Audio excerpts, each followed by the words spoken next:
প্রস্তাব পেয়েছিলেন বাংলাদেশের অন্তর্বর্তীকালীন সরকারের একজন উপদেষ্টা হিসেবে শপথ নেয়ার। সুযোগটি গ্রহণ করলে তিনিই হতেন আলেম শ্রেণীর মধ্য থেকে প্রথম কোনো উপদেষ্টা। আসসালামু আলাইকুম সম্মানিত দিনী ভাই ও বোন আমার, আশা করি ভালো আছেন, সুস্থ আছেন।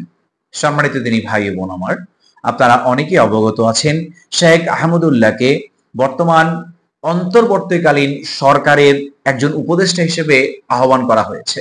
বৈষম্য বিরোধী ছাত্র আন্দোলন থেকে অনেক ছাত্রই তার সাথে যোগাযোগ করার চেষ্টা করেছে যে তিনি যেন এই অন্তর্বর্তীকালীন সরকারের উপদেষ্টা হিসেবে নিযুক্ত হন। তাকে কিন্তু আহ্বান জানানো হয়েছে, তিনি এটাকে কিন্তু নাকচ করে দিয়েছেন। আসলে তিনি কেন নাকচ করলেন, কি বিষয়, এই অন্তর্নিহিত এই প্রশ্নের উত্তরগুলো আমরা তার কাছ থেকে জানবো। এই জন্য আমি তাকে সরাসরি কল দিব এবং এই প্রশ্নটা করব, তার কাছ থেকেই শুনবো, অতঃপর রেকর্ড করে আপনার মাঝে ছড়িয়ে দেব। তবে তার আগে এই বিষয়টা নিয়ে আরটিভি একটি নিউজ কভার করেছে। চলুন প্রথমেই আমরা সেই আরটিভি নিউজ কভার করার চিত্রটা অথবা কভার করার নিউজটা দেখে আসি। প্রস্তাব পেয়েছিলেন বাংলাদেশের অন্তর্বর্তীকালীন সরকারের একজন উপদেষ্টা হিসেবে শপথ নেয়ার। সুযোগটি গ্রহণ করলে তিনিই হতেন আলেম শ্রেণীর মধ্য থেকে প্রথম কোনো উপদেষ্টা। কিন্তু অত্যন্ত বিনয়ের সহিত যে প্রস্তাব ফিরিয়ে দিয়েছেন তিনি শেখ আহমদুল্লাহ। শুধু প্রস্তাব ফিরিয়েই দেননি, পাশাপাশি নিজেকে অযোগ্য দাবি করে প্রস্তাব করেছেন অন্য বেশ কিছু আলেমগণের নাম। এ বিষয়ে শেখ আহমদুল্লাহ তার ভেরিফাইড ফেসবুক অ্যাকাউন্টের একটি পোস্টের কমেন্টে বলেন, ছাত্রদের তরফ থেকে আমার সাথে যোগাযোগ করা হয়েছিল। আমি বিনয়ের সাথে অনাগ্রহের কথা জানিয়ে দেই এবং কয়েকজন আলেমের নাম প্রস্তাব করি। শেষে ডক্টর খালিদ হোসেনের কথা বলি এবং তার নম্বর তাদেরকে দেই। দেশের প্রায় সব ঘরানার উলামাগণ তাকে সাপোর্ট করেন। আল্লাহ তার কাজ যেন সহজ করে দেন, আমরা সবাই তার জন্য দোয়া করি। প্রিয় ডক্টর আফম খালিদ হোসেনকে অভিনন্দন।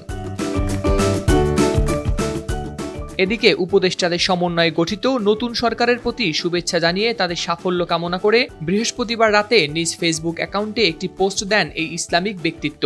পোস্টে তিনি লিখেছেন, নতুন বাংলাদেশ গড়ার স্বপ্ন নিয়ে অন্তর্বর্তীকালীন সরকারের যাত্রা শুরু হলো। আমি এই সরকারের সাফল্য কামনা করছি। সম্মানিত দিনী ভাই বোন আমার, যেমনটা আমরা শুনলাম, আমি সারাটা বিকাল ধরে চেষ্টা করেছি শেখ আহমদুল্লাহর সাথে যোগাযোগ করার, কিন্তু আমি কোনোভাবেই যোগাযোগ করতে পারিনি, অর্থাৎ আমি ব্যর্থ।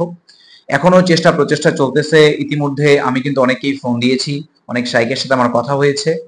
অনেকেই ব্যস্ততা থাকার কারণে আমি আসলে শেখ আহমদুল্লাহর সাথে যোগাযোগ করতে পারিনি। তবে চেষ্টা অব্যাহত আছে।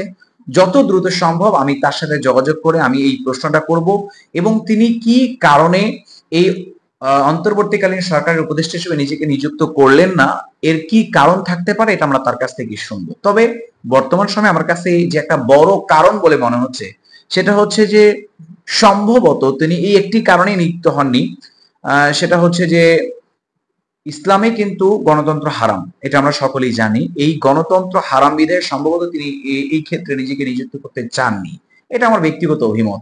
এছাড়াও তিনি আসলেই কেন, কি কারণে এখানে আসতে চাচ্ছেন না বা আসেননি, এই বিষয়গুলো নিয়ে অবশ্যই আমি তাকে প্রশ্ন করব, আর তিনি উত্তর যেটা দিবেন সেই উত্তরটা অবশ্যই আমি আপনাদের সামনে উপস্থাপন করবো ইনশাআল্লাহ।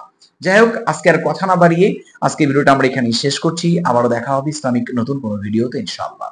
ততক্ষণ পর্যন্ত মহান রব আপনাদের প্রত্যেককেই ভালো রাখুন, সুস্থ রাখুন। আসসালামু আলাইকুম ওয়া রাহমাতুল্লাহি ওয়া বারাকাতুহু।